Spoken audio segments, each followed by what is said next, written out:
आत्मज्ञान का फल। आत्मज्ञान में सम्यक सिद्धि प्राप्त किए हुए जीवन मुक्त योगी को यही फल मिलता है कि अपने आत्मा के नित्यानंद रस का बाहर भीतर निरंतर आस्वादन किया करे। वैराग्य का फल बोध है और बोध का फल उपरति अर्थात विषयों से उदासीनता है, तथा उपरति का फल यही है कि आत्मानंद के अनुभव से चित्त शांत हो जाए। यदि पिछली वस्तुओं की प्राप्ति न हो तो पहली बातें निष्फल है, अर्थात आत्म शांति के बिना उपरति, उपरति के बिना बोध और बोध के बिना वैराग्य निष्फल है। विषयों से निवृत्त हो जाना ही परम तृप्ति है और वही साक्षात अनुपम आनंद है।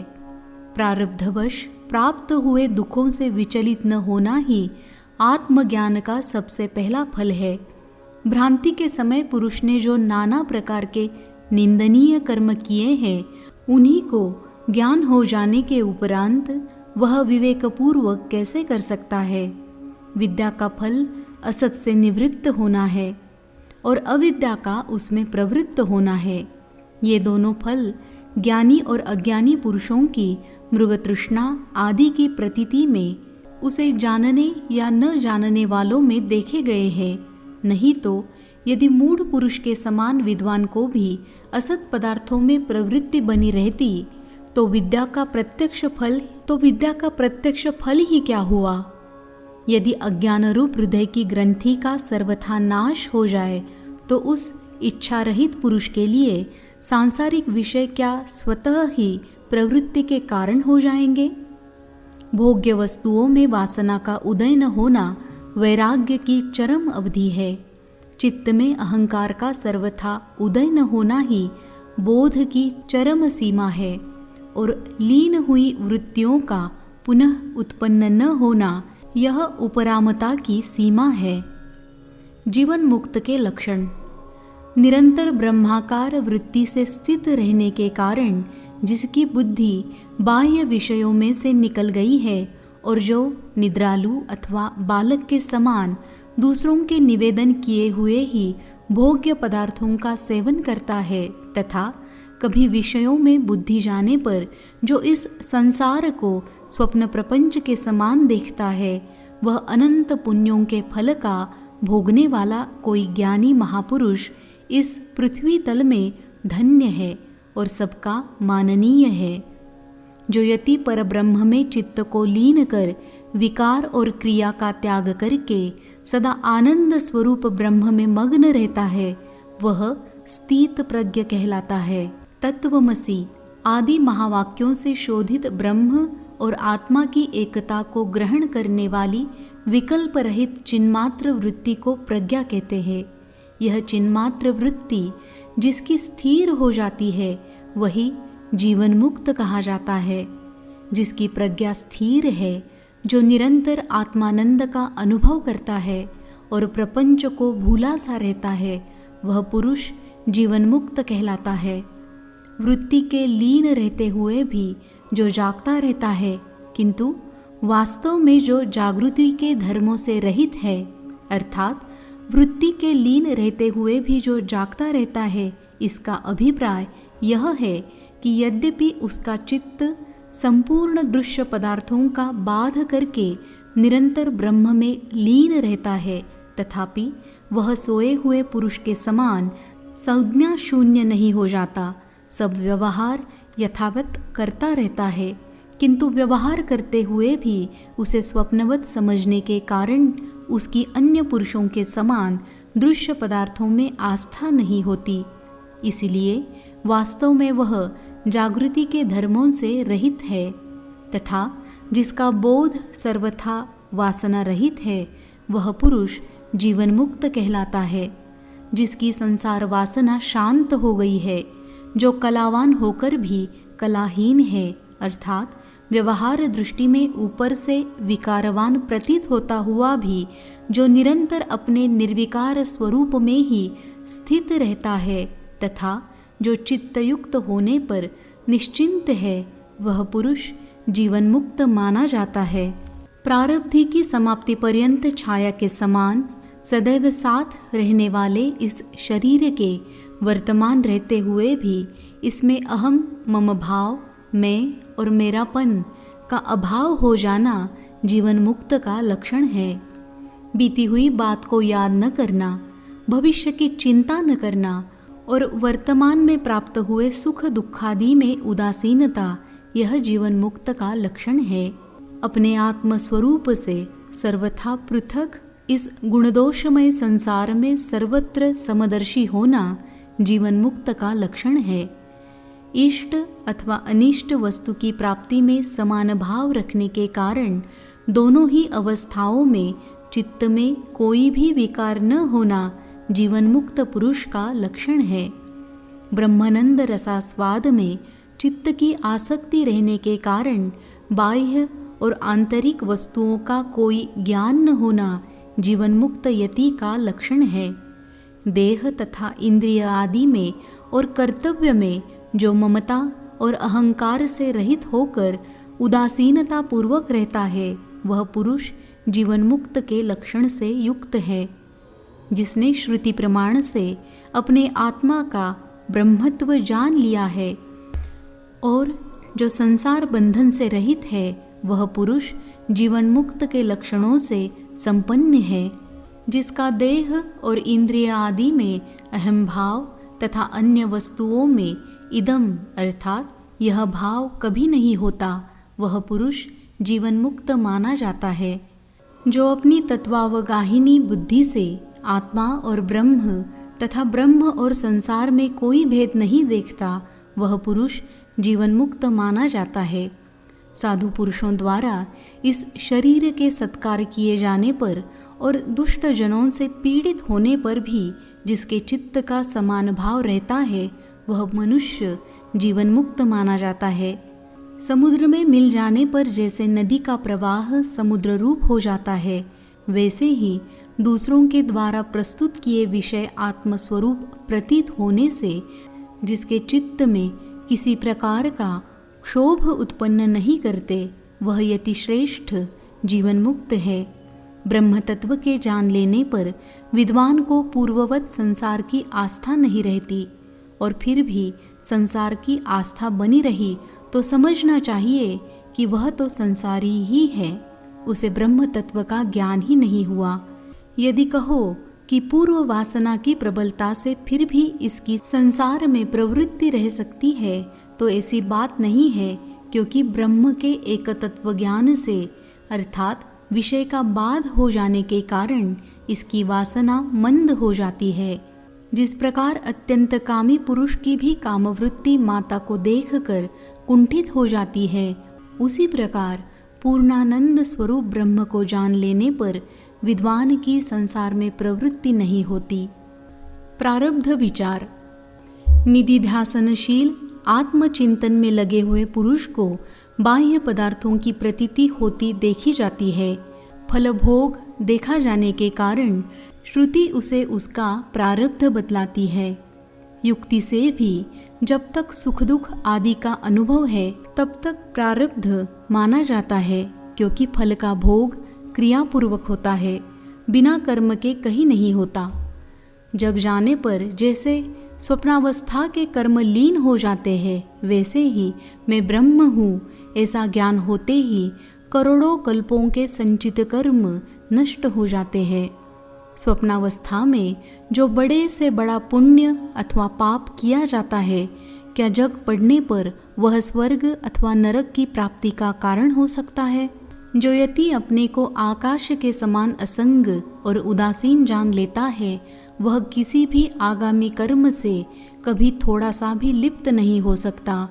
जैसे घड़े के संबंध से घड़े में रखी हुई मदिरा की गंध से आकाश का कोई संबंध नहीं होता, उसी प्रकार उपाधि के संबंध से आत्मा उपाधि के धर्मों से लिप्त नहीं होता। लक्ष्य की ओर छोड़ दिए गए बाण के समान ज्ञान के उदय से पूर्व ही आरंभ हुआ कर्म अपना फल दिए बिना ज्ञान से नष्ट नहीं होता। जैसे व्याघ्र समझकर गौ की ओर छोड़ा हुआ बाण पीछे उसको गो जान लेने पर भी बीच में नहीं रोका जा सकता, वह तो तुरंत अपने लक्ष्य को वेद ही देता है। विद्वान का प्रारब्ध कर्म अवश्य ही बलवान होता है, उसका क्षय भोगने से ही हो सकता है। उसके अतिरिक्त पूर्व संचित और आगामी कर्मों का तो तत्वज्ञान रूप अग्नि से क्षय हो जाता है, किंतु जो ब्रह्म और आत्मा की एकता को जानकर सदा उसी भाव में स्थित रहते हैं, उनकी दृष्टि में तो वे प्रारब्ध, संचित और आगामी तीनों प्रकार के कर्म ही नहीं है, वे तो मानो साक्षात निर्गुण ब्रह्म ही है। जो मुनि श्रेष्ठ उपाधि के संबंध को छोड़कर केवल ब्रह्मात्म भाव से ही अपने स्वरूप में स्थित रहता है, उसके प्रारब्ध कर्मों की स्थिति की बात स्वप्न में देखे हुए पदार्थों से जगे हुए पुरुष का संबंध बताने के समान अनुचित है। जगा हुआ पुरुष स्वप्न के प्रातिभासिक देह तथा उस देह के उपयोगी स्वप्न प्रपंच में कभी अहंता, ममता और इदंता, मेपन, मेरापन और यहपन नहीं करता। वह तो केवल जागृत भाव से ही रहता है।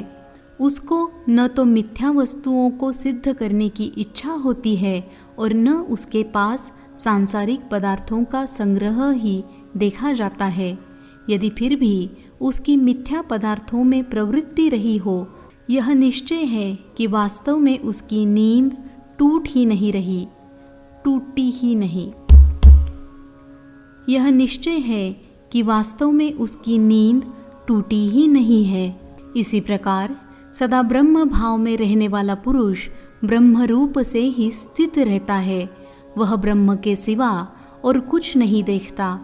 जैसे स्वप्न में देखे हुए पदार्थों की याद आया करती है, वैसे ही विद्वान की भोजन करना और छोड़ना आदि क्रियाएं स्वभाववश अपने आप हुआ करती है। देह कर्मों ही से बना हुआ है, अतः प्रारब्ध भी उसी का समझना चाहिए। अनादि आत्मा का प्रारब्ध मानना ठीक नहीं, क्योंकि आत्मा कर्मों से बना हुआ नहीं है। आत्मा अजन्मा, नित्य और अनादि है, ऐसा यथार्थ कथन करने वाली श्रुति कहती है। फिर उस आत्म स्वरूप से ही सदा स्थित रहने वाले विद्वान को प्रारब्ध कर्म शेष रहने की कल्पना कैसे हो सकती है? प्रारब्ध तो तभी तक सिद्ध होता है जब तक देह में आत्म भावना रहती है, और देहात्म भाव मुमुक्षु के लिए इष्ट नहीं है। इसलिए प्रारब्ध की आस्था को भी छोड़ देना चाहिए।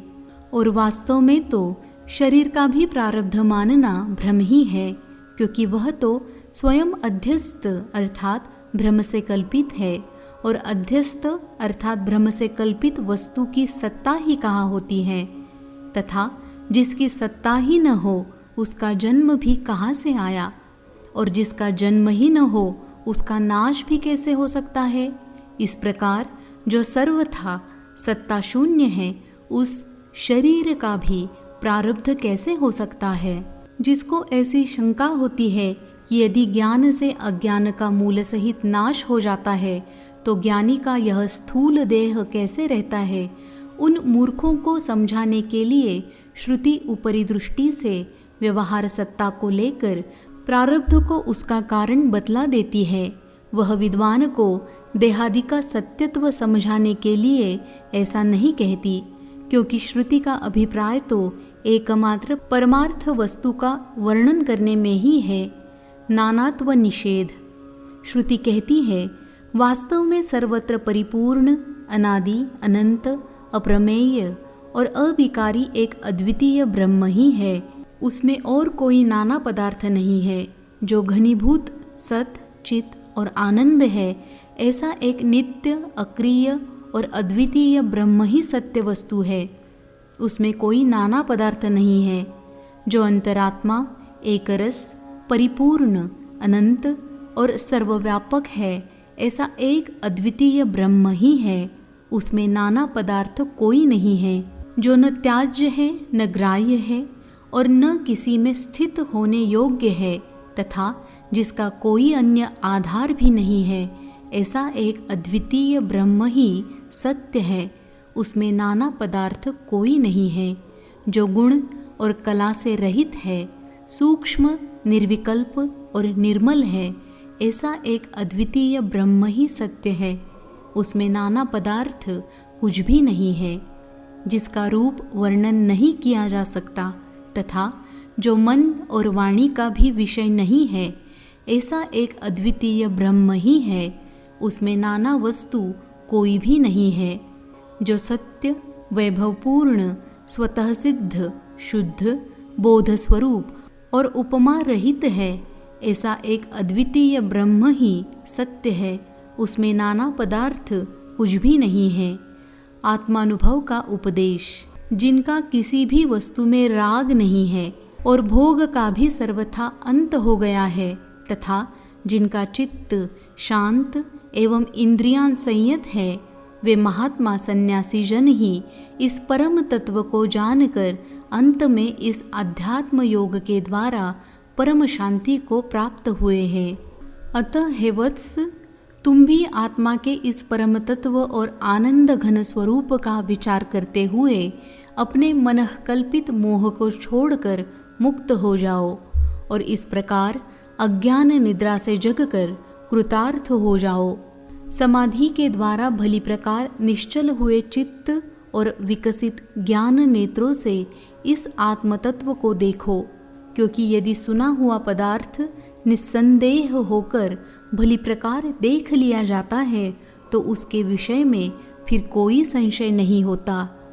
अपने अज्ञान रूप बंधन का संसर्ग छूट जाने से जो सच्चिदानंद स्वरूप आत्मा की प्राप्ति होती है, उसमें शास्त्र, युक्ति, गुरुवाक्य और अंतःकरण से सिद्ध होने वाला अपना अनुभव प्रमाण है। बंधन, मोक्ष, तृप्ति, चिंता, आरोग्य और भूख आदि तो अपने आप ही जाने जाते हैं। दूसरों को उनका जो ज्ञान होता है वह तो केवल अनुमानिक ही है। श्रुति के समान गुरु भी ब्रह्म का केवल तटस्थ रूप से ही बोध कराते हैं। विद्वान को चाहिए कि अपनी ही ईश्वरानुग्रहित ब्रह्म का साक्षात निरूपण कोई भी नहीं कर सकता, क्योंकि वह शब्द की शक्ति वृत्ति से बाहर है। शब्द वहाँ तक पहुँच ही नहीं सकता। उसका ज्ञान तो लक्षणावृत्ति से ही हो सकता है। अतः ब्रह्म का साक्षात्कार करने के लिए उसकी उपाधि रूप इस निखिल प्रपंच का बाध करना पड़ता है, क्योंकि इसी ने उसके स्वरूप को आच्छादित किया हुआ है। किंतु दृश्य का बाध उसमें मिथ्यात्व बुद्धि हुए बिना हो नहीं सकता, और ऐसी बुद्धि शिष्य को ईश्वर कृपा के प्रभाव से ही प्राप्त होती है।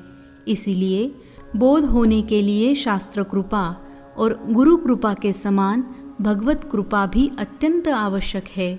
बुद्धि से उसका साक्षात अनुभव करके इस संसार सागर के पार हो जाए। वेदांत का सिद्धांत तो यही कहता है, अपने अनुभव से अखंड आत्मा को स्वयं जानकर सिद्ध हुआ पुरुष निर्विकल्प भाव से आनंदपूर्वक सदा आत्मा में ही स्थित रहे। वेदांत का सिद्धांत तो यही कहता है कि जीव और संपूर्ण जगत केवल ब्रह्म ही है और उस अद्वितीय ब्रह्म में निरंतर अखंड रूप से स्थित रहना ही मोक्ष है। ब्रह्म अद्वितीय है, इस विषय में श्रुतियाँ प्रमाण है।